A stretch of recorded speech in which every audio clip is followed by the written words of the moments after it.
नमस्कार साथियों, हमारे योगी टेक चैनल पर आपका स्वागत है। हम आज बात करने जा रहे हैं लैपटॉप अडेप्टर के बारे में। उसका डायग्राम कैसे होता है, ये कैसे वर्क करती है, इसमें क्या क्या कंपोनेंट्स लगे होते हैं।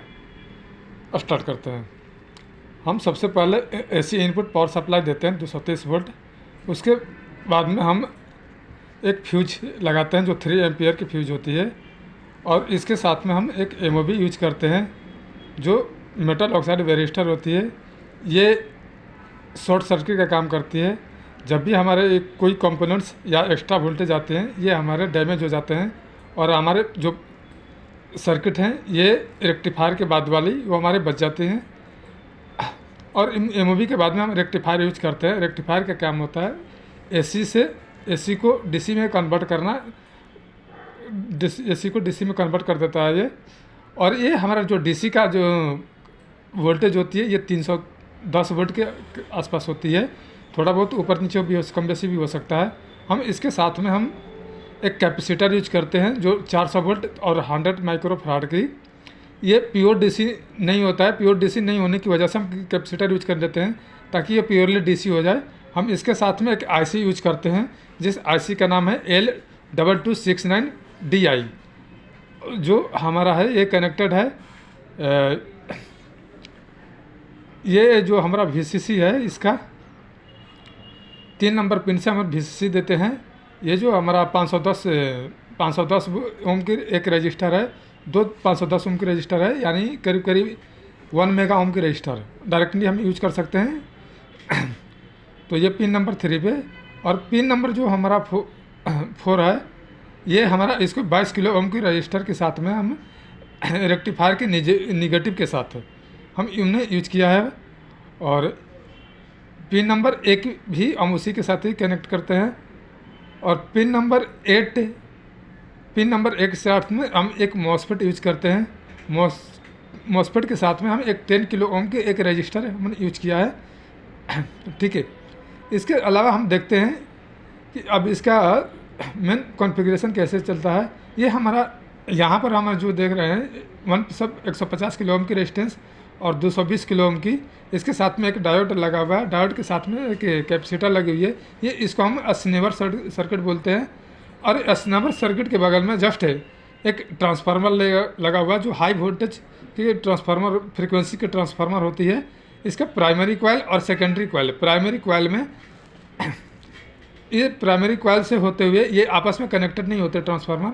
ये मैग्नेटिक फील्ड प्रोड्यूस करता है, और मैग्नेटिक फील्ड प्रोड्यूस करने के साथ में ये हमारा ये आउटपुट पर वोल्टेज आती है। और यहाँ पर हमने 2 डायोड लगा रखी है। डायोड के साथ में हमने एक कैपेसिटर लगा रही है 25 वोल्ट और 100 माइक्रोफैराड की। और यहाँ पर ये जो 22 किलो ओम और कैपेसिटर जो लगा रहे हैं सेकेंडरी कॉइल में इसके साथ में हमारा 19 वोल्ट की आउटपुट हमारा ये डीसी का देता है। ये हाई फ्रीक्वेंसी वोल्टेज पे हम इसके साथ में हम एक ऑप्टो कपलर यहाँ पर यूज किए हुए हैं। ये ऑप्टो कपलर है PC817। ये हमारा क्या होता है, ये दोनों आपस में कनेक्टेड होती है। ये होता है लाइट इमिटिंग डायोड, ये फोटो डायोड जिसको बोलते हैं फोटो डायोड से ये कन्वर्ट होकर ये फीडबैक सर्किट भी इसको बोलते हैं। फीडबैक सर्किट ये जाता है आईसी के पास में। ये आईसी हमारा डिफाइन करता है कितना वोल्टेज आ रहा है। मान लीजिए वोल्टेज कम हुआ, ये वोल्टेज को 19 वोल्ट पर ही इसको आउटपुट में देगा, और ज़्यादा होगा तभी 90 ही नहीं आउटपुट में निकलेगा। इसका मेन रीज़न क्या है कि हमारा जो एसी का जो वोल्टेज अप डाउन होता है उस पर कोई इफेक्ट नहीं पड़ता है।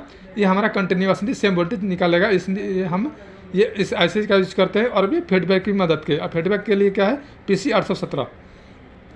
इसके साथ में हम एक TL सर्किट लगाते हैं TL431। ये भी हमारा क्या करता है, ये इस पर डिपेंड होता है PC817 पे। ठीक है। इसके साथ में हम ये एक्जुलरी वाइंडिंग है, एक्जुलरी वाइंडिंग है। यहाँ पर हम इसको एक डायोड लगाते हैं, और ये इसके साथ में एक कैपेसिटर लगाते हैं 50 वोल्ट और 22 माइक्रोफैराड की। हम डायोड इसलिए लगाते हैं जो कि हमारा एक्जुलरी सर्किट है। ये हमारा जाता है ये पिन नंबर 7 पे।